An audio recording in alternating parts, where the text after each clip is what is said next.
안녕하세요. 사연 읽어주는 남예입니다. 오늘도 와주셔서 감사합니다. 구독과 좋아요 부탁드리며 오늘의 사연 바로 시작하겠습니다. 안녕하세요. 전 마흔을 코앞에 둔 남자입니다. 충청도의 한 시골 마을에서 돼지를 키우고 농사를 짓는 영농 후계자랍니다. 제 또래 친구라면 다들 도시로 나가 터전을 잡는 세상이라 시골에선 보기 드문 연령대의 사람이지요. 뭐 덕분에 힘쓴 일만 생기면 가장 먼저 부름을 받는 동네 머슴 신세이긴 합니다만 그래도 이 생활에 만족하며 살고 있습니다. 동네 주민들의 사랑을 한 몸에 받고 있다는 것도 알려드려야겠네요. 다만 그 상대가 나이 많은 어르신들 뿐이라는 게 아쉽긴 하지만요. 시골 총각이라면 대부분 그렇습니다. 저희 마을은 물론이고 윗마을 아랫마을에 사는 베트남이나 필리핀 여자들이 늘어난 이유입니다. 다들 결혼을 못해서 버티고 버티다 결국 국제 결혼을 택한 케이스입니다. 비단 저희 동네에만 국한된 이야기는 아니죠. 어느 동네를 가도 크게 다르지 않을 겁니다. 시골에서 사는 걸 좋아하는 여자들이 없다 보니 어쩔 수 없이 그렇게 될 수밖에 없는 거랍니다. 저한테도 그런 제안이 수시로 들어오긴 했지만 전 그러고 싶지 않았어요. 베트남 여자나 필리핀 여자 혹은 캄보디아 여자가 나쁘다는 의미는 아닙니다. 당장 4년 전에 상필이 형과 결혼한 베트남 형수만 봐도 알죠. 상필이 형보다 17살 어린 형수는 태생적으로 부지런한 여자랍니다. 상필이 형보다 더 일찍 일어나서 온갖 일을 다 하면서도 언제나 웃음을 잃지 않는 그 모습에 다들 칭찬이 자자하거든요. 가끔 불미스러운 일이 없는 건 아니지만 국제 결혼으로 인해 시골 마을에 훈기가 도는 것은 확실합니다. 그러니 어머니도 저보고 베트남을 가보라며 성화를 부리신 거죠. 근데 요새는 그런 말이 쑥 들어갔답니다. 저희 아래채에서 살고 있는 형수 때문입니다. 처음에는 형수를 그리 곱지 않게 보셨지만 이젠 180도 달라지셨어요. 서울 여자라면 마냥 게으르고 사치스러울 거란 편견을 가지고 계셨는데 형수가 모두가 다 그런 건 아니란 걸 몸소 보여준 때문입니다. 그리고 어쩌면 그 형수가 제 노총각 신세를 벗게 해줄지도 모른다는 기대감이 있으니 더 그런 거고요. 처음 형수가 우리 마을로 들어왔을 때만 해도 상상도 할 수 없던 일이었어요. 사정이 생겨 어쩔 수 없긴 했지만 금세 떠날 것으로 생각했으니까요.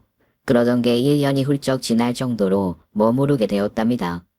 그간 참 많은 일이 있었답니다. 가장 큰 사건은 형수의 남편, 그러니까 수목이 형이 감옥에 들어간 일일 겁니다. 수목이 형은 제 군대 고참이에요. 저보다 2달 먼저 군대에 들어온 수목이 형은 제 바로 위 고참이었어요. 저보다 나이가 4살 더 많은 형은 저를 참 잘 대해주었답니다. 남자라면 알겠지만 군대에서 가장 무서운 사람이 바로 윗고참이랍니다. 겨우 1~2달 먼저 군대에 온 것에 불과한데 그것만으로 사람을 쥐잡듯 하거든요. 군대 생활을 하다 보면 충분히 이해가 가는 일이에요. 자기 밑에 후임병이 들어오기 전까지 고참들과 핍박과 온갖 허드렛 일을 도맡다. 막상 밑에 누군가 들어오면 그간의 서름을 모두 물려줄 수 있거든요. 근데 자기 밑에 들어온 후임병이 신입이다 보니 어리버리할 수밖에 없죠. 그게 당연한 거죠. 처음부터 잘하는 사람이 세상에 어디 있겠습니까? 자기도 그러질 못해서 고참들로부터 야단을 맞았을 테니까요. 근데 사람이라는 게 자기가 못한 건 까맣게 있고 후임병이 못하는 걸 보면 속이 터지다 보니 자연히 후임병에게 야단도 치고 때론 때리기도 하고 그러나 봐요. 요즘은 후임병을 때리는 일이 거의 사라졌다지만 적어도 제가 군대에 있을 때는 적당히 그런 문화가 존재했었답니다. 수묵이 형도 적지 않게 그런 일을 당했고요. 자기가 맞았으니 나도 때린다는 생각을 하는 고참들이 꽤 있답니다. 근데 형은 안 그랬어요. 그런 문화가 부당하다고 생각하는 사람이었거든요. 제가 제대로 일을 못 해내도 야단 대신 격려와 칭찬을 해주는 사람이었어요. 그래서 힘들어진 건 형이었어요. 고참들이 왜 후임병 교육을 못 시켰냐면서 형에게 잔소리를 많이 했거든요. 때론 얼차례를 받기도 하고 심한 경우에는 취침소동 이후에 맞기도 했어요. 그걸 보면서 제가 너무 미안했답니다. 다른 고참들처럼 화를 내고 얼차례를 가하는 게 자기 입장에서는 훨씬 편한 일이었을 텐데 형은 한사코 그걸 거부했던 거거든요. 정말로 멋진 사람이었답니다. 게다가 똑똑하기까지 했습니다. 형이 대학원을 졸업하고 바로 군대에 왔거든요. 그런 경우가 많질 않아요. 대부분은 21~22살 정도의 군대에 오기 마련인데 형은 26이라는 늦은 나이에 군대에 왔으니까요. 그러니 고참들이라고 해도 다 형보다는 한참 어린 친구들이었죠. 고참들 중 일부는 그런 형에게 심하게 대하지는 않았지만 대부분은 안 그랬죠. 군대란 곳은 나이보다는 계급이 앞서는 곳이니까요. 근데 그러던 사람들조차도 점차 형을 존중해주기 시작했어요. 형이 보여준 모습 때문이죠. 나이도 많고 공부도 많이 한 사람이라면 왠지 일도 잘 안 하고 잔머리만 굴릴 것 같다는 생각을 하기 쉽지만 형은 완전 딴판이었어요. 누구보다 부지런했고 또 후임들을 정말 친형처럼 따스하게 돌봤답니다. 아무리 고참이라고 해도 장교들로부터 인정받고 후임들의 절대적인 지지를 받는 사람을 막 대할 수는 없답니다. 거기도 사회니까요. 형 덕분에 가장 편했던 사람이 저였지요. 고참들의 터무니없는 요구를 맞아주기도 했고 형이 하라는 대로만 하면 칭찬을 들을 수도 있었으니까요. 지금아 생각해보면 군대 시절 형과 함께 뒹굴던 그 시절이 정말 그립습니다. 그때 형은 제게 너무도 커다란 사람이었어요. 형이 하는 말이라면 모두 옳은 말로 생각했을 정도예요. 사실이 그랬어요. 명문대 경영학과, 그것도 대학원까지 나온 사람이니 오죽 똑똑했겠습니까? 게다가 정의롭기까지 한 사람이었는데요. 그런 사람을 따르지 않는 게 이상한 거죠. 그런데 형이 왜 그렇게 변한 건지 사실 이해가 가질 않았습니다. 마지막 순간까지도 형을 믿고 싶었을 정도로 함께 지내던 시절의 형은 완벽한 사람이었습니다. 형처럼 되고 싶다고 수백 수천 번 생각하게 만든 사람이었지요. 형과 함께 보초를 서면서 했던 그 많은 이야기들은 제겐 어느 대학 교수님이 해준 말보다 더 큰 가르침을 안겨주었답니다. 쉽게 말하면 제겐 선생님 같은 사람이었답니다. 안타까운 결말을 맞은 지금도 전 그 시절에 형이 가르쳐준 것들에서 많은 도움을 얻고 있을 정도입니다. 그래서 군대 시절이 더 좋았다고 느껴지는 거지요. 다른 남자들은 안 그렇거든요. 군대란 곳은 애증 덩어리니까요. 전역하고 난 다음에는 술자리에서 내가 수색대였니, 해병대였니 하며 그 시절의 무용담을 각색해 말하면서 흐뭇한 미소를 짓게 만드는 곳이지만 막상 군대에 있을 때는 하루하루가 끔찍하기만 하던 곳이거든요. 근데 전 안 그랬죠. 형이랑 있는 순간이 너무 소중해서 형이 전역할 즈음엔 좀 더 그 시간이 길어지기를 원했을 정도였답니다. 이야기가 길었지만 그만큼 형은 제게 큰 의미를 지닌 사람이었단 뜻이에요. 형이 전역하고 2달 후 제가 전역하면서 저희는 예전처럼 자주 볼 수는 없었답니다. 사는 곳이 다르고 환경이 다르니 당연한 거였어요. 전역 후 형은 대기업에 들어가 촉망 맞는 인재로 지냈고 저는 집으로 돌아와 농사일을 거들며 사는 그저 그런 사람이 되었어요. 그렇게 되면 자연스럽게 관계도 멀어지게 되는 게 정상이지만 저희는 좀 달랐어요. 그래봐야 제가 먼저 연락을 하는 경우가 대부분이었지만요. 그래도 고마웠어요. 군대 시절 아무리 친하게 지내던 사람이라 해도 막상 사회에 나가 달라진 삶을 살게 되면 한쪽에서 관계를 정리하는 경우가 대부분이랍니다. 근데 형은 안 그랬어요. 일이 워낙 바쁘니 형이 저를 먼저 찾을 여유는 없었지만 그래도 제가 연락을 하면 언제나 반갑게 받아주었답니다. 가끔 일이 생겨 서울에 갈 때면 웬만한 경우가 아니라면 저를 만나주었고요. 근사한 양복을 입은 형은 솔직히 제가 어울릴 만한 사람이 아니었어요. 딴에는 차려 입었다고 하지만 농사일로 까매진 얼굴과 거친 피부를 가진 저와 한눈에도 부티가 넘쳐 흐르는 형이 나란히 서 있는 모습은 진짜 부조화 그 자체였으니까요.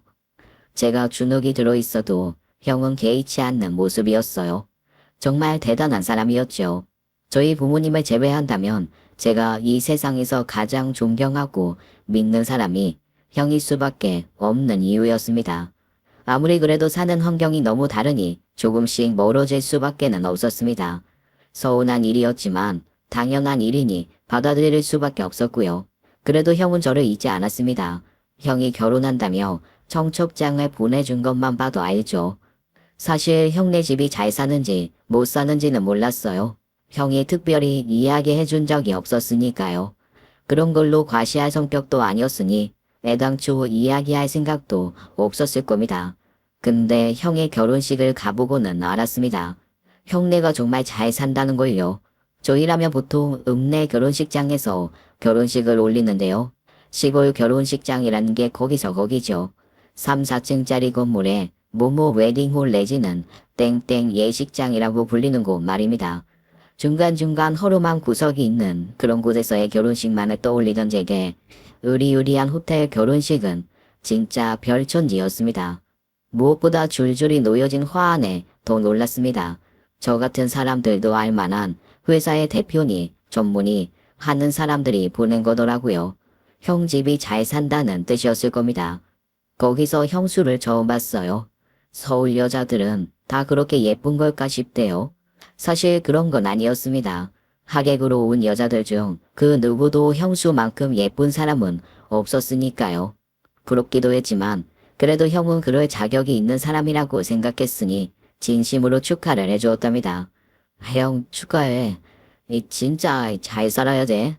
맞냐? 이 새끼 이제 진짜 농사꾼 다 됐네. 고맙다. 다른 누구보다 네 축하가 제일 좋아. 형이 바빠서 얼굴도 잘 못 보고 사네. 미안하다. 결혼식 끝나고 제대로 한번 보자. 알았지? 더 길게 이야기할 수도 없었습니다. 연이어 미뤄다친 하객들과도 인사를 나눠야 했으니까요. 그날 형은 진짜 근사했습니다. 그렇게 다음을 기약했지만 다음 만남은 가질 수가 없었답니다. 가끔 통화를 한 게 다였어요. 워낙 똑똑한 사람이었으니 남의 밑에서 오래 머물 수가 없었지요. 형이 그러더라고요. 조만간 자기 사업 할 거라고요. 실제로 그랬고요. 정확히 무슨 일을 하는지는 몰랐지만 무슨 상관이겠습니까?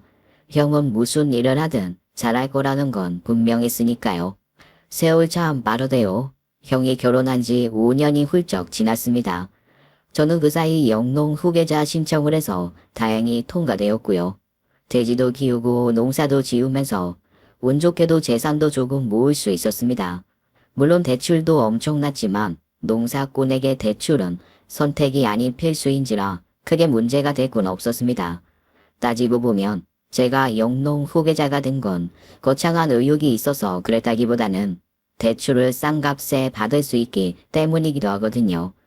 영농 후계자에겐 파격적인 금리 조건으로 대출을 해준답니다. 언젠가 갚아야 할 돈이긴 해도 농사일을 하다 보면 필요한 돈이니 써야 했어요. 과정이 뭐 중요합니까? 결과만 좋으면 되죠. 하늘이 도운 건지 크게 낙담 말 일 없이 일이 풀려나갔어요. 바로 그 즈음 형이 전화를 걸어왔답니다. 어이 영농 후계자 잘 사냐? 여전히 농사일은 재밌고 잘 살지. 형은 한다는 일 잘 돼? 아니 잘 되겠지. 누가 하는 건데. 그렇지 뭐. 그래도 남들 보기 부끄럽지 않을 정도는 버는 것 같다. 아이 설마 그게 막 100억 이러는 건 아니지? 뭐 그렇지도. 그러는 너도 이제 나쁘지 않지? 형한테 비하면 말도 안 되겠지만 그래도 형 말대로 나쁘지 않아. 얼마 전엔 돼지도 30마리 더 늘렸고 소는 아직 생각 중이야. 그럴 줄 알았다. 농부라고 못 버는 건 말도 안 되지. 이야기하다 보니 우리 젊은 시절 그리워진다.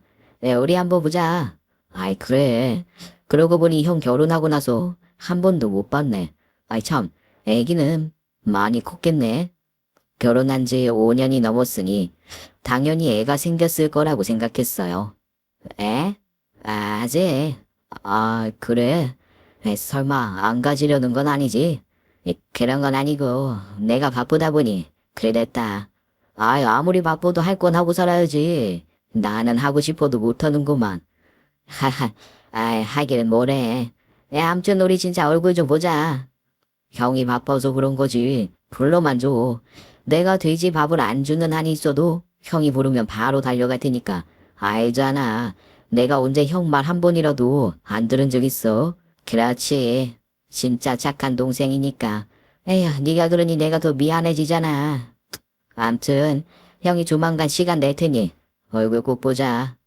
그렇게 전화를 끊었습니다. 오랜만에 한 통화였지만 우리 사이는 여전하다고 생각했습니다. 이제는 하늘과 땅만큼 벌어진 사회적 지위에도 불구하고 형은 예전과 다른 바 없이 저를 대해주었기 때문이었어요. 아무리 생각해도 대단한 사람이었어요. 그래도 형 말대로 얼굴을 보는 일은 쉽지 않을 거라 생각했죠. 바쁘다고 해도 시간 내는 게 불가능하지 않은 저와는 달리 형은 진짜 눈코 뜰 새 없이 바쁠 게 분명했으니까요. 그런 제 예상이 완전히 빗나갔습니다. 한 달 뒤 형이 저희 집을 찾아왔답니다. 그것도 형 혼자 온 게 아니라 형수까지 데리고요. 어이 형, 어쩐 일이야? 어이 정말 형 맞아? 그럼 내가 아니면 야 우리 동생 이제 진짜 태가 난다. 아장 자기야 인사해. 내가 매번 말한 그놈이야. 광식이. 세상에서 가족을 제외하면 내가 유일하게 믿는 놈이야. 안녕하세요. 말씀 많이 들었어요. 이이가 술만 마시면 광식 씨 얘기를 해서 저도 많이 궁금했어요. 아, 예. 식장에서 뵙고는 처음이네요. 어서 오세요. 그렇게 두 사람을 안으로 들였습니다. 엄마가 많이 놀라셨어요. 제 친구라고 해봐야 아직 이곳에 사는 동창 몇 놈이 다였는데 갑자기 서울 사람, 그것도 한눈에 봐도 귀티가 줄줄 흐르는 사람이 친구라며 찾아왔으니 안 놀랄 수가 없죠. 놀란 게 어디 엄마뿐이겠습니까? 저희 집 앞에 근사한 고급 승용차가 서 있으니 궁금해해서 보던 사람들도 그랬죠. 그만큼 형은 누가 봐도 시선을 잡아 끄는 사람이었거든요. 안녕하십니까. 저 광식이 형, 이웃수목이라고 합니다. 갑자기 들이닥쳐서 죄송해요. 근데 저놈이 문득 보고 싶어서 실례인 줄 알면서 이렇게 왔습니다. 이거 받으세요. 형은 홍상과 한우 세트를 내밀었습니다. 이런 걸 왜 들고 와요? 잘 왔어요. 내가 정신이 없어서. 앞만 봐도 우리 아들이랑 어울릴 사람 같지 않아서. 말씀 편하게 해주십시오. 제가 방식이 형이니 저한테는 어머니 되시는데요. 그런가요? 근데 제 아들이라고 하기엔 너무 잘나서. 엄마가 기분이 많이 좋은 눈치셨어요. 아들한테 그런 친구가 있다는 것만으로도 흡족해질 정도로 형이 잘났긴 했죠. 근데 예전에 형을 봤다면 더 놀랐을 겁니다. 형이 불과 5년 사이에 많이 초췌해졌거든요. 물론 제 눈엔 그랬지만 다른 사람들에겐 여전히 빛나는 사람이었답니다. 엄마가 손수 차린 음식을 맛있게 먹고 오랜만에 이야기꽃을 피웠답니다. 진짜 어떻게 온 거야? 근처에 일이 있었어? 아니라고 몇 번을 말해. 지난번 통화할 때 곧 보자고 했잖아. 그래서 왔어 너 보려고. 이 사람은 내가 평소에 하도 네 얘기를 해서 어떤 사람인지 보고 싶다고 따라온 거고. 암튼 반갑다. 근데 요새 일 많아? 왜 이렇게 까칠해졌어? 이거 봐. 당신도 봤지? 이놈이 당신 오기 전에 내 마누라였어. 왜 이렇게 잔소리가 많은 건지. 요새 이 사람이 좀 바빴어요. 그래서 맨날 피곤해하곤 했는데 광식 씨 보니 기분이 좋나 봐요. 이렇게 웃는 것도 오랜만이거든요. 형이 제 욕만 했죠? 아니요. 광식 씨 있다고 그러는 게 아니라 진짜 이 사람이 세상에서 저랑 부모님 제외하면 유일하게 속마음 털어놓을 수 있는 사람이라고 그랬어요. 직접 보니 그 말이 무슨 뜻인지 알겠네요. 아무튼 좋다. 너 보니까 마음 같아선 천천히 가고 싶은데 사정이 그러네. 광식아, 형이 부탁 하나만 할게. 좀 어려운 부탁인데. 뭐든 해 형. 형 말이라면 콩으로 매주를 쓴다고 해도 믿는 나야. 부탁할 필요가 뭐 있어. 그냥 말만 해. 형이 말이라면 제가 못 들어줄 게 없었어요. 그만큼 제겐 절대적인 사람이었으니까요. 그럼에도 형의 부탁은 놀라운 거였네요. 형수가 불편할 텐데 괜찮겠어? 지금은 그런 거 따질 때가 아니라서. 호텔 같은 곳에 있으면 채권자들이 추적할 수도 있고 이 사람 친정이나 우리 집도 마찬가지고 너는 내 친동생이나 마찬가지지만 그래도 접점이 없으니 그놈들이 못 찾아낼 것 같아서 오랜만에 동생 찾아와서는 고작 이딴 부탁이나 하고 있고 내가 정말 부끄럽다. 그런 말을 왜 해? 나한테라면 무슨 말을 해도 괜찮아. 사업하다 보면 별의별 일이 다 있는 거라며. 형이 누구야? 천하의 유수목이잖아. 금방 이겨낼 거잖아. 내 걱정이라면 이 형수가 불편할까봐 그런 거지. 아닙니다. 이런 부탁드리는 게 너무 죄송할 뿐인걸요. 놓을 수만 있으면 돼요. 근데 어머니한테도 허락 구해야 하지 않나요? 어머니는 괜찮다실 거예요. 그런 건 신경 쓰지 마세요. 큰 소리는 쳤지만 엄마 입장에선 신경 쓰일 일이었죠. 아들이랑 단둘이 사는 집에 누군지도 모를 여자가 함께 살아야 하는 건데 왜 안 그렇겠습니까? 조금 걱정은 하셨지만 제가 수목이 형을 얼마나 따르는지 말씀드리니 허락해 주셨어요. 형 말대로 잠시만 머물 거라고 생각하셨을지도 몰라요. 형수가 머물 공간이 따지고 보면 저희 집 창고 같은 곳이었답니다. 예전에 외양간이 있던 자리에 외양간을 헐고 컨테이너로 지은 일종의 임시 건물이었거든요. 이런저런 물건들을 집어 넣어둔 곳이요. 거기서 생활하기로 했답니다. 안채엔 방이 3개긴 했는데 형수가 남는 방에서 자란 제 일을 거절했어요. 신세를 지는 것도 죄송한데 자기가 안채에 기부하면 엄마와 제가 불편할 거란 이유에서였답니다. 그 말을 듣고 엄마가 그러시대요. 네 말대로라면 엄청 부잣집 아가씨일 텐데 생각하는 게 참 기특하네. 서울 큰 아파트에서 살던 아가씨가 시골 사는 것도 힘들 텐데 우리 불편할 거라고 상고방 쓴다는 것도 그렇고. 진짜 그래도 될래나? 저쪽 방 정리해서 쓰게 하는 게 낫지 않을까? 몇 번이나 말했는데 안 하겠대. 너무 패 끼칠 수 없다면서. 사람 생긴 것만 놓고 보는 게 아니라더니 그 말이 정말이네. 미스 코리아처럼 생긴 아가씨다. 생각도 참 반듯하고. 네가 저런 아가씨 데려오면 엄마가 평생 여한이 없을 텐데. 아이고, 꿈도 크시네 우리 최 여사님. 저런 여자가 뭐 하겠다고 나 같은 시골 노총각한테 오겠냐고. 그건 그렇다. 너무 예쁘니 쉽게 정이 안 갈 것도 같고. 그나저나 네 형이라는 그 청년은 사업이 단단히 망한 모양이다. 마누라를 이런 깡촌에 숨겨야 하는 정도면. 원래 사업이라는 게 그런 거야. 망하기도 했다가 또 흥하기도 하고. 아이 그래도 걱정 안 돼. 내가 말했잖아. 저 형 진짜 똑똑한 사람이야. 사람도 정말 진국이고 나 같은 사람이야. 뭐 망하면 그걸로 끝이겠지만 저 형은 100번이라도 재기할걸. 두고 봐. 그렇게 큰 소리 쳤는데 그렇게 되지는 않았어요. 제가 엄마한테 정말 큰 거짓말을 한 게 되었답니다. 형을 못 보고 산 게 불과 5년이었는데 그 짧은 시간 사이에 무슨 일이 일어났기에 형이 완전히 다른 사람이 된 건지 지금도 여전히 이해가 가지 않습니다. 형이 떠나고 형수가 창고 방에서 지내게 되자 동네에 수다스러운 아주머니 몇몇이 신이 나서 떠들더군요. 형이 큰 사고를 쳐서 경찰의 추적을 피한다는 얘기부터 시작해서 별의별 얘기를 다 하시더라고요. 갑작스레 그런 일이 일어났으니 이야기거리 없는 아주머니들이 가만히 있을 리가 없었죠. 혹시나 곱지 않은 시선을 보내기도 했어요. 형수가 진짜 마누라는 아니고 첩인데 본처가 알고 죽이겠다고 해서 피신시킨 거라고도 했답니다. 형수가 일반인이 아니고 술집 여자라는 거죠.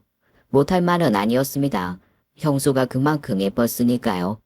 오죽하면 동네 형 동생들이 형수 얼굴 한번 보겠다고 저희 집을 기웃거리기까지 했을까요? 자신에게 쏟아지는 따가운 눈총을 모를 리 없었지만 형수는 마냥 방에만 숨어있지 않았어요. 자기가 우리 집에 있으니 최소한 방값은 해야 한다며 엄마의 일을 수시로 거들었답니다. 평생 한 번도 해보지 않았을 일이었어요. 때론 엄마 따라 밭에 나가 김을 매기도 했고 또 때론 축사에 나와 돼지밥을 주기도 했고요. 그걸 보면서 동네 사람들이 많이 놀라워하셨어요. 처음 해보는 일이니 서툰 건 당연하지만 그렇다고 허투루 하지는 않았거든요. 그렇게 한 보름이 지나자 분위기가 바뀌대요. 광식이네 그 처자 봤지? 진짜 곱지 않디? 저런 얼굴로 살면 기분이 어떨까? 술집에서 일하려면 저 정도는 생겨야지. 난 하나도 안 부럽다. 술집 여자 아니라니까. 네가 그걸 어떻게 알아? 생긴 거 봐. 평산댁 아줌마가 말해주더라. 저 처자 남편이 서울에서 큰 회사를 한대. 근데 사업이 잘 안 돼서 잠시 내려온 거래. 진짜야. 광식이 군대 고참인데 대학교도 좋은 데 나오고 대학원까지 나온 사람이래. 집도 엄청 부자고. 그런 사람이 여길 왜 와? 아무리 봐도 거짓말 같은데? 모르지 뭐. 그래도 여자가 참하긴 하던데. 생긴 걸 말하는 게 아니고 하는 짓이. 어제도 평산댁 아줌마 따라서 밥 메고 있던데. 아줌마가 얼굴 탄다고 집에 가라는데도 괜찮다면서 일을 돕더라고. 생각이 반듯해 보이지 않어? 우리 같은 시골 것들 봐도 항상 웃으면서 먼저 인사하는 것도 그렇고. 그건 그렇지만 그게 연기하는 건지도 모르잖아. 조심해야 돼. 옛말에 얼굴 잘난 것은 꼭 얼굴값 한다고 그랬잖여. 인정하긴 싫지만 그 처자 진짜 예쁘게 생기긴 했잖여. 얼굴은 조망만한데 그 얼굴에 눈, 코, 입이 다 들어간 것도 신기하고. 한동안 동네 아주머니들이 형수의 정체를 놓고 갑론을박을 벌이셨지만 그것도 서서히 가라앉았습니다. 형수가 정말로 열심히 저와 엄마 일을 돕는 걸 보더니 그렇게 되셨어요. 정말 힘들었을 텐데 내색하지 않는 걸 보면서 왠지 형이랑 닮았다 싶대요. 모르긴 해도 형처럼 부잣집에서 태어나 좋은 대학 나오고 그러지 않았을까 싶었는데 사실 그건 아니었어요. 저희가 내외를 할 수밖에 없는 사이였지요. 그래서 저랑은 크게 이야기를 따로 주고받고 그러진 않았지만 엄마랑은 꼭 딸처럼 소근소근거리며 지냈답니다. 아무리 소근대도 좁은 집안에서 하는 이야기니 저라고 못 들을까요? 그렇게 알게 된 이야기들 대부분이 제 생각을 비웃는 것들이었답니다. 난 네가 엄청난 부잣집 딸인 줄 알았어. 그런 애가 이런 데서 어찌 사나 했어. 말씀드렸잖아요. 저희 아빠 돌아가시고 나서 단칸방에서 엄마랑 저희 삼남매 같이 살았어요. 거기에 비하면 여긴 궁궐이죠. 그래도 불편하지 않아? 서울 살던 집이 50평도 넘었다며. 그런 데서 살다가 이런 데 사는 거 나 못하겠다. 전 좋은데요? 어머니 앞이라서 드리는 말이 아니고 진짜 거기보다 여기가 훨씬 더 마음이 편해요. 진짜예요. 잘도 그러겠다. 내 맘 편하라고 그런 거짓말 안 해도 돼. 아무튼 있는 동안은 내 집이라고 생각하고 편히 지내. 알았지? 네, 감사합니다.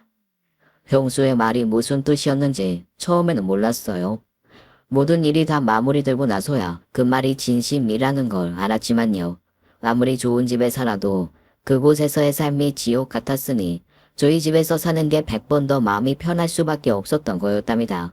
그 밖에도 알아낸 게 많아요. 형이 가난한 처가를 많이 도왔더라고요. 형이 장모님 편하게 사시라고 집도 하나 구해줬고요. 수시로 용돈도 드리고 그랬더라고요. 당연하죠.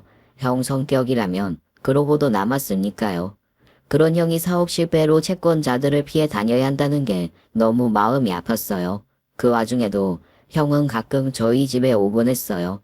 아내를 맡기고 아무런 대가도 치르지 못하는 게 미안하다며 그럴 때마다 엄마랑 저에게 머리 숙여 사과를 했습니다. 안 그래도 돼. 저놈도 그렇고 유정이도 자네가 좋은 사람이라고 입에 달고 사는 걸. 힘들어도 버텨. 세상 일이라는 게 항상 좋은 사람만 잘 되라는 법은 없지만 자네라면 금세 일어날 거란 걸 알게 됐어. 그러니 미안해 하지도 말고 다니면서 밥 잘 챙겨 먹고 긍정적으로 생각하고 그 좋던 얼굴이 이게 뭔가. 언제부터는 엄마도 수목이 형을 진심으로 걱정해주기 시작하셨답니다. 아무래도 저와 형수 엄마가 이젠 유정이라고 부르며 딸처럼 맡기시는 사람까지 형을 너무도 좋게 말하니 좋은 인상으로 남을 수밖에 없었던 탓이었죠. 그렇게 모두가 자신을 걱정해 주었는데 정작 형은 그런 저희를 이용하려 했으니 그거야말로 배응만덕이었죠. 참 바보 같지만 그게 형의 모습이 아니란 건 분명해요. 아무리 어리고 철이 없던 시절이긴 했지만 그래도 같은 공간에서 2년을 동고동락하며 형을 봐왔습니다. 그때 형은 누구보다 정의로웠고 누구보다 따뜻한 사람이었습니다. 그러던 형이 사업을 하면서 속고 배신당하고 하면서 엇나간 생각을 하게 된 거였지요. 더군다나 저희 집에 형수가 머물던 시절은 가진 것 모두를 빼앗기고도 모자라 엄청난 빚 때문에 협박과 강요를 당해야 했으니 정상적인 사고를 할 수 없었던 거였고요. 그래서 그런 걸 안 믿습니다. 형수는 빚쟁이에게 쫓겨 친정에도 발을 들일 수 없는 사람답지 않게 시골 생활 내내 밝은 표정이었어요. 형수 말대로 마음이 편해서였죠. 그러나 안 그럴 때도 있었어요. 바로 형이 다녀간 직후가 그랬답니다. 형이 한 달에 한 번꼴로 다녀간 날이면 형수 방에서 두 사람 목소리가 새어 나왔어요. 자기들 딴에는 감춘다고 감췄겠지만 그래도 격한 목소리인 건 숨길 수 없었죠. 정확히 무슨 말인지는 알 수 없었지만 두 사람이 대립하고 있는 것만은 분명했답니다. 그럴 수밖에 없었죠. 아무리 환한 얼굴로 지낸다 해도 예전의 삶으로 돌아갈 수 없을 거라는 불안감이 두 사람에게 있었을 테니까요. 두 사람이 얼굴을 마주하는 순간이면 그런 공포가 다시 떠올랐을 거고요. 그러니 좋은 소리를 할 순 없었을 겁니다. 그렇게 생각했는데 사실은 그게 아니었답니다. 저희 생각보다 훨씬 끔찍한 이야기를 하고 있었으니까요. 그래서일 겁니다. 엄마를 대할 때면 항상 밝은 표정이던 형수가 저랑 있을 때면 어쩔 줄 몰라 했답니다. 당연한 거라고 생각했죠. 아무래도 저희는 그런 사이니까요. 오죽하면 엄마가 저한테 그러셨어요. 형수한테 좀 살갑게 대하라고요. 불쌍한 아이인데 너라도 잘 대해주면 얼마나 좋겠냐시면서요. 저도 그러고 싶었어요. 근데 이상하게 형수가 제 앞에만 서면 긴장하는 기색이었으니 쉽사리 다가갈 수가 없었답니다. 그래도 노력했어요. 형수가 시골 생활에 느끼는 불편함을 조금이라도 덜어주려고 읍내에 갈 일이 생기면 여자들에게 필요한 물건을 구해서 주기도 했고요. 어떤 때는 들판에 있는 꽃을 꺾어다 주기도 했어요. 원래 꽃 선물은 사랑하는 사람이 하는 거긴 합니다만 전 그런 뜻은 아니었어요. 그저 들에 핀 꽃이 예쁘니 꺾어서 형수한테 준 거예요. 삭막한 컨테이너 안에 꽂아 놓으면 분위기가 조금이나마 나아질 것 같아서요. 근데 형수가 좀 당황하는 기색이었습니다. 그걸 보니 아차 싶대요. 무슨 변명이라도 해야 했어요. 그냥 예뻐서요. 이 형수랑 어울리는 것도 같고 진짜예요. 좀 당황한 건 형수였는데 금세 제게로 그게 옮겨왔답니다. 그 모습을 보던 형수가 슬그머니 웃었고요. 분명히 맞어요. 알아요. 예쁘네요. 저 꽃 진짜 오랜만에 받아봐서 그래요. 이건 꽃집에서 못 본 거네요. 꽃 이름이 뭐예요? 그게 솔직히 뭔지 몰라요. 그냥 예뻐서 꼭 형수 같아서 말이라는 게 하면 할수록 이상해지는 놈이 돼요. 제가 해놓고도 말이 안 된다 싶었으니까요. 그때라도 입을 닫았으면 좀 나았을 겁니다. 근데 그러지 못했어요. 어떻게든 수습을 하고 싶었달까요.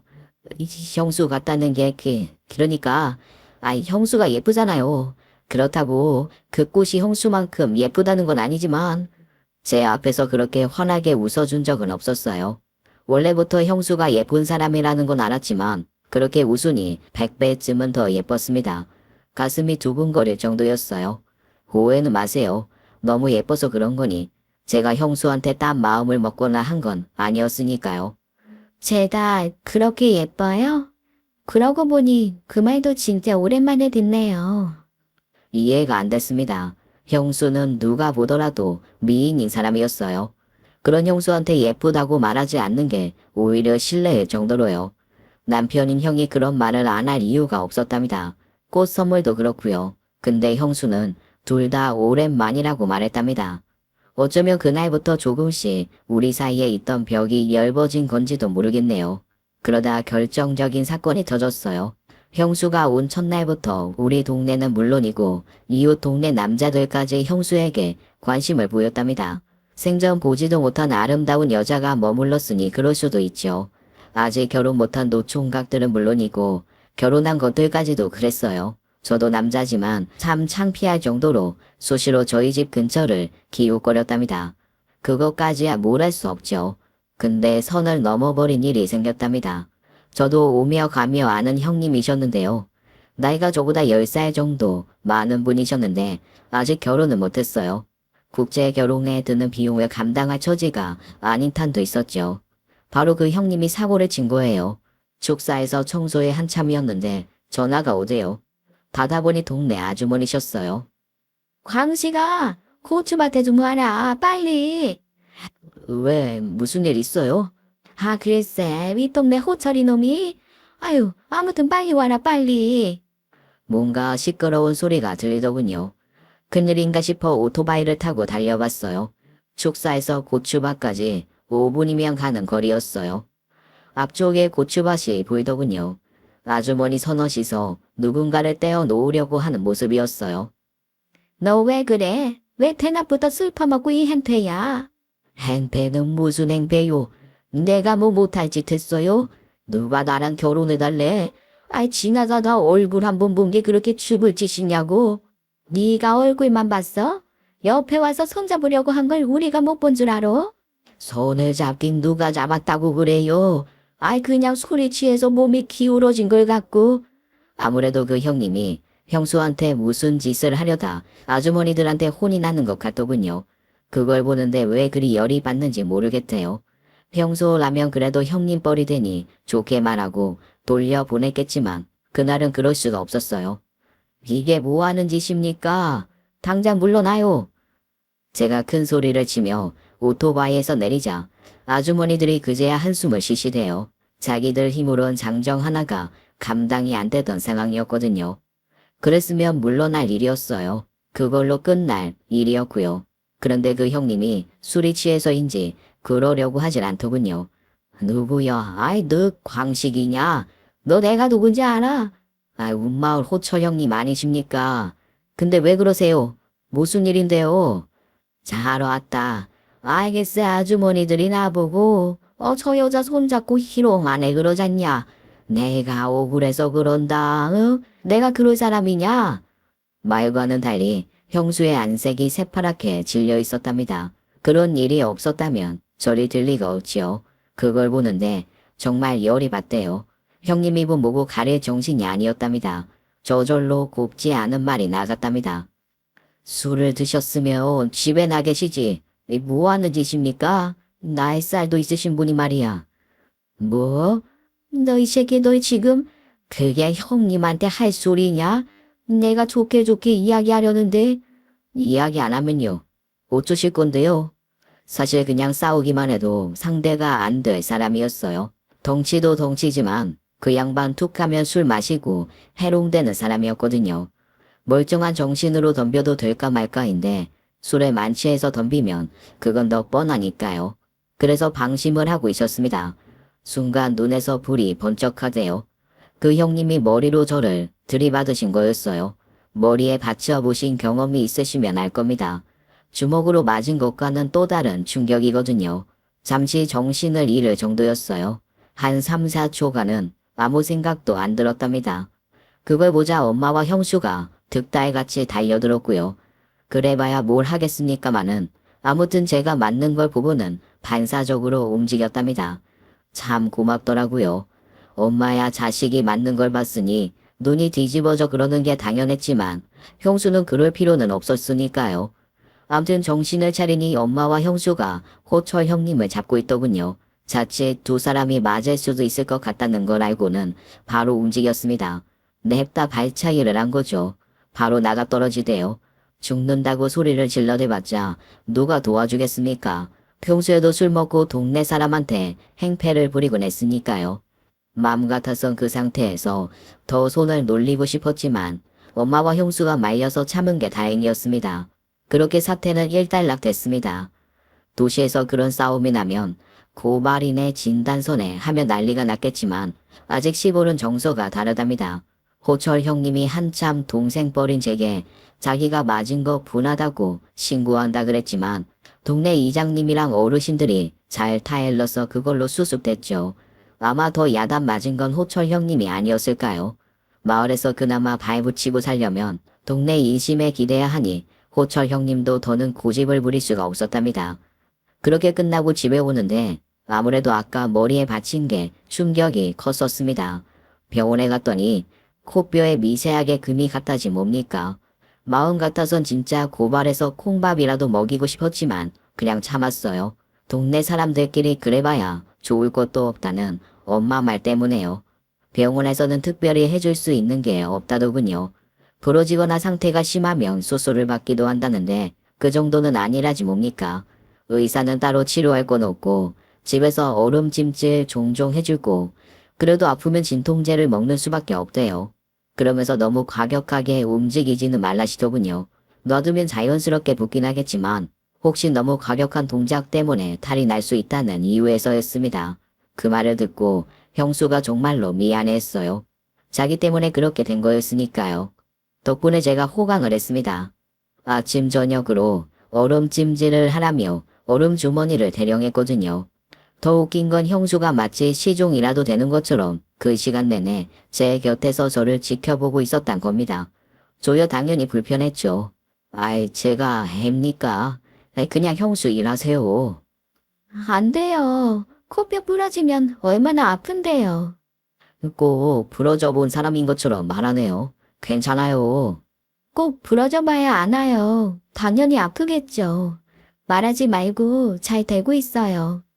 그러니 제가 더 토를 달 수가 없었어요. 형수가 생긴 건 그래도 은근히 카리스마가 있었거든요. 말 잘 듣는 학생처럼 그러고 있자니 뭔가 어색하잖아요. 그래서 그때 참 이야기를 많이 나눴답니다. 그러고 있는데 꼭 군대 시절 보초를 나가서 수묵이 형이랑 이야기하던 것 같은 느낌이 들대요. 이러고 있으니 옛날 생각나네요. 옛날에 군대 있을 때 보초 서러 가선 형이랑 이야기 참 많이 했는데 이젠 형수랑 그러고 있네요. 들었어요. 광식 씨 참 좋은 사람이라고 그러대요. 뭘요? 진짜 좋은 사람은 형이죠. 저 같은 놈한테도 공평하게 대해주는걸요. 제가 형이었다면 그렇게 했을까 싶어요. 그랬어요. 그때 승욱 씨는 지금이랑 많이 달랐나 봐요. 이야기를 하고 형수 스스로 놀란 것 같더라고요. 근데 저야 다른 의미로 생각했지만요. 당연히 다르죠. 그때야 형이 20대 중반이었으니까 진짜 잘날 때였죠. 저 처음 형 보고 얼마나 부러웠는데요. 저보다 4살 더 많은데 모르는 사람이 보면 제가 형이라고 생각했을 정도였는데요. 고에 얼음 주머니를 대고 있어 형수의 표정을 보진 못했지만 그 순간 몹시도 찹찹한 표정을 지었을 겁니다. 자기가 아는 수묵이 형은 제가 아는 그 형이 아니었으니까요. 전 그걸 전혀 몰랐던 거고요. 아무튼 코에 실금이 간 사건 때문에 제가 여러모로 편했습니다. 형수랑 많은 이야기를 하면서 둘 사이가 한층 가까워졌다고 느끼게 됐고요. 그래도 그 정도일 줄은 몰랐습니다. 형수가 저희 집에 온 게 8개월 가까이 될 무렵이었어요. 이젠 형수가 저희 집에 있는 게 너무도 익숙하게 받아들여졌답니다. 엄마는 정말 형수가 딸인 것처럼 아꼈고 저 역시도 처음과 다르게 편해졌죠. 동네 사람들도 어느 정도는 그랬고요. 여전히 형은 가끔씩 와서는 생사 확인을 시켜준 정도였어요. 그러던 어느 날이었습니다. 그날 엄마가 집을 비웠어요. 부산 이모가 제주도 여행을 가면서 엄마까지 끌고 갔답니다. 그리 바쁘지 않은 때이기도 했고 형수가 있으니 제 끼니 차릴 걱정도 덜더라 갈 수가 있었던 거였지요. 그 며칠 전에 수목이 형이 오기도 했고요. 말씀드린 것처럼 형수는 수목이 형이 다녀간 후면 한동안 우울해진 모습을 보였답니다. 남편의 재기가 쉽지 않다는 걸 확인한 때문이라고 생각했어요. 그래서 제가 나름 형수를 즐겁게 해주려고 하는 순간이었지요. 시골에선 잘 못 먹는 숫자가 적힌 아이스크림도 사주고 형수가 꽃을 좋아하는 걸 아니 꽃도 꺾어주고 뭐 그렇게요. 그럴 때마다 희미하게는 웃었지만 그게 어떤 의미인지는 모르겠더라고요. 아무튼 엄마가 제주도로 간 덕에 두 사람이서 저녁을 먹고 나서였답니다. 광식 씨, 조금 있다가 제 방으로 좀 와줄래요? 할 말이 있어요. 전에 없이 심각한 표정이었어요. 혹시 형이랑 나눈 이야기인가 했어요. 그냥 여기서 해요. 아니에요. 꼭 제 방이라야 해요.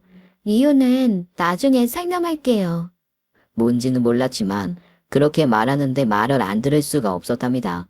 형수가 나중에 설명한다는 그 이유가 그렇게 놀라운 것인 줄은 몰랐지만요. 한 30분 후쯤에 형수 방으로 갔어요. 삭막하기만 한 컨테이너 방이었지만 그래도 형수가 들어오면서부터 온기가 도는 곳이었지요. 형수, 저 들어가요? 제가 들어온 것을 확인한 형수가 무언가를 했어요. 너무 놀라서 몸이 굳을 정도였어요. 어떻게 그런 짓을 할 수가 있을까 싶을 정도였어요. 형수 왜 그래요? 아이 그러지 말아요. 형수가 자신의 상의를 벗어 내렸답니다. 그게 무엇을 의미하는 것인지 모를 수가 없지요. 다 큰 성인 남녀가 둘만 있는 공간에서 그러는 게 무슨 뜻이겠어요? 제 만류에도 형수는 동작을 멈추지 않았답니다. 제가 놀라 바닥에 쓰러지자 형수가 그 위로 포개졌어요. 잠시 후 형수의 뜨거운 입김이 제 귀에 쏟아졌답니다. 제가 그리 오래 산 건 아니지만 그때보다 더 충격적인 순간은 없었어요. 그러면서 방에 불이 꺼졌어요. 형수가 끈 거였죠. 전 쓰러진 채 굳어 있었으니 그럴 수밖에 없었죠. 그렇게 30여 분이 지난 후 전 새하얗게 질려 방을 나섰습니다. 그 밤 내내 단 한순간도 눈을 붙일 수 없었답니다. 너무 충격적인 체험을 하고 나니 잠이 올 리가 없었답니다. 이틀 후 벌어진 일조차도 밋밋하게 느껴질 정도였어요. 따지고 보면 그 사건 역시 일반적인 사람은 평생 한 번 겪기도 힘든 그런 일이었는데 형수와의 그 밤이 워낙 충격적이었던 탓에 오히려 무덤덤하게 느껴졌나 봐요. 이틀 후 형이 왔습니다. 보통 때는 사람들의 인기척이 끊어진 밤에 오곤 했던 형이 아침부터 왔었답니다. 그것도 혼자 온 것이 아니었어요. 경찰 둘을 데리고 왔답니다. 갑작스러운 경찰의 등장에 동네 사람들이 여러 모였고요. 일단 안으로 들어가자. 그래도 동네 사람들이 보는 앞에서 그럴 수 없으니. 그렇게 집안에 경찰과 형수와 내가 둘러 앉았습니다. 우리 신고받고 온 거다. 광식이 너 정말 그랬냐? 요즘이야 치안센터라고 표기하지만 저희한테는 그냥 지서가 익숙하답니다. 센터장이라 불리던 센터장도 저희한테는 지서장님인 것처럼요. 그곳에서 근무하시는 분들도 따지고 보면 그냥 동네 형이나 삼촌처럼 여겨지는 게 시골 지서의 분위기고요. 다들 친숙하다는 뜻입니다. 그래서 김 경장님이 저러신 거고요. 제가 뭘 했는데요. 너무도 담담하게 반응하는 저를 보며 형이 입을 열었습니다. 너 이 새끼야. 네가 어떻게 그래? 아무리 형이 곤란한 상황이지만 그렇다고 네가 형수한테 그러면 안 되지. 인간이라면 말이다. 그러니까 내가 뭘 했냐고. 형이 말해봐. 내가 뭘 했는데. 네가 서유정 씨를 강간했다고? 아니지? 지금 피의자 편 드시는 겁니까? 아무리 아는 사이라고 해도 지금은 엄연히 피의자와 경찰 사이입니다. 사심없이 수사하시라고요. 아, 죄송합니다. 뭐 어린 시절부터 보아온 놈이라 그럴 놈도 아니고. 아이 빨리 말해봐. 정말 그랬냐고. 그랬다면요. 그럼 어떻게 되는 건데요? 이 놈이 진짜? 야 어떻게 되김? 강간이 얼마나 무서운 범죄인지 알아? 암튼 그랬다 치면 저 잡아가나요? 저 풀려나려면 어떻게 해야 돼요? 아 이놈이 진짜? 아이 너 진짜냐? 아 어쩌다가? 왜? 마치 조카의 잘못을 나무나는 삼촌 같았답니다. 그만큼 안타까웠던 거지요. 근데 형은 안 그랬어요. 자기 아내가 강간을 당했다는데 화도 안 내대요. 그럴 수밖에 없었을 겁니다. 처음부터 노린 거였답니다. 네가 풀려날 방법 없지. 그래도 형량을 줄이려면 피해자와 합의를 해야 해. 그럼 판사가 그걸 감형 요인으로 판단해서 형량을 줄여줄 거고. 그렇구나. 그럼 얼마나 돈을 줘야 합의를 받을 수 있을까? 다른데 너랑 나 사이니까 한 5천 정도? 야 그나마 너니까 그런 거야. 알았어. 근데 김 경장님 강간은 이렇고 만약에 사기랑 가정폭력 이런 거는 형량이 어떻게 돼요? 갑자기 그런 건 왜? 아이고 암튼 정도에 따라 다르지만 실형을 피할 수 없지 않을까? 그건 왜 물어? 저 사람 고소하려고요. 사기랑 가정폭력으로. 무슨 소리야? 너 미쳤냐? 네 범죄 덮겠다고 무고한 사람을 뭐 어쩌고 덮지? 정신 못 차리지? 합의금 1억 아니면 합의도 없을 거다. 형이 막 흥분해서 날뛰는 그때였습니다. 형수가 경찰을 잡고 차분하게 이야기를 이어나갔습니다. 잠시 후 형수가 방에서 서류 봉투를 가져와 건네주었고요. 그걸 보며 형이 길길이 날뛰었답니다. 그래도 소용이 없었어요. 증거가 너무 명확했거든요. 결국 형은 자신이 끌고 온 경찰차에 타고 경찰서로 다시 갔어요. 법정에 섰고 징역 2년 6개월의 선고를 받게 되었답니다.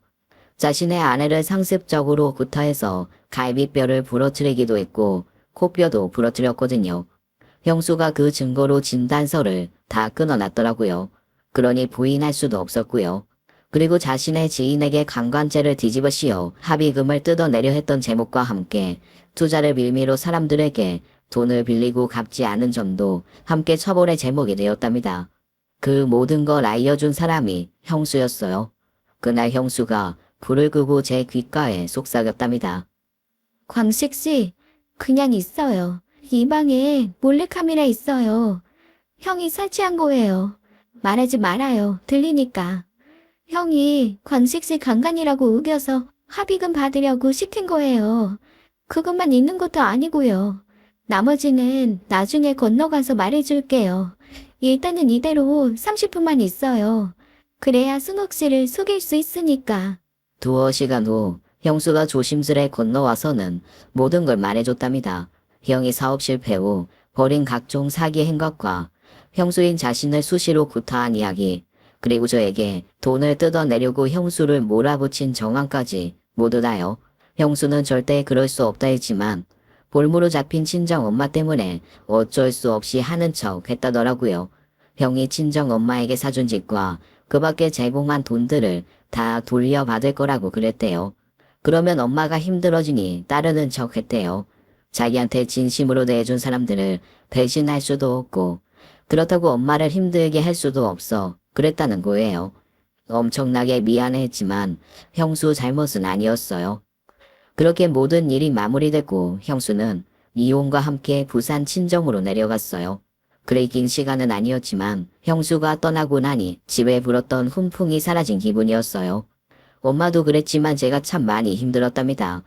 그 모든 시련을 묵묵히 견딘 형수가 안타깝기도 했고요. 누구보다 행복하게 살아야 했는데 실제로 가장 불행하게 살았던 여자였지요. 형수가 저희 집에서 살면서 정말로 편했다고 말했던 이유를 그제 알았지요. 믿고 결혼한 남자가 사기에 가정폭력을 저지른 것도 모자라 자기를 믿고 따르는 동생을 등쳐먹을 계획까지 세운 걸 보며 얼마나 괴로웠을까요. 그러면서도 최선을 다해 살았던 사람이었어요. 그 사람을 안아주고 위로해주고 싶었답니다. 그러나 그럴 수 없었답니다. 자기가 원래 있었던 곳으로 돌아갔으니까요. 그렇게 맥이 빠져 생활할 즈음 형수가 느닷없이 돌아왔어요. 친정으로 간 지 2달 조금 지나서였답니다. 형수, 여긴 어떻게... 어떻게는 어떻게겠어요. 버스 타고 왔죠. 어머니, 저 왔어요. 제가 놀라있는 사이 성큼성큼 안채로 들어가더군요. 엄마가 형수를 보고 얼마나 반가워했는지 모릅니다. 아이고, 이거 사. 연락이라도 하고 오지. 밥은 잠시 온 거냐? 그래, 잘했다. 안 그래도 네가 눈에 밟혀 잠도 잘 안 오더라. 부산 어머니는 잘 계시지? 온 김에 한 이틀 쉬었다 가라. 맛있는 것도 먹고. 이틀이요?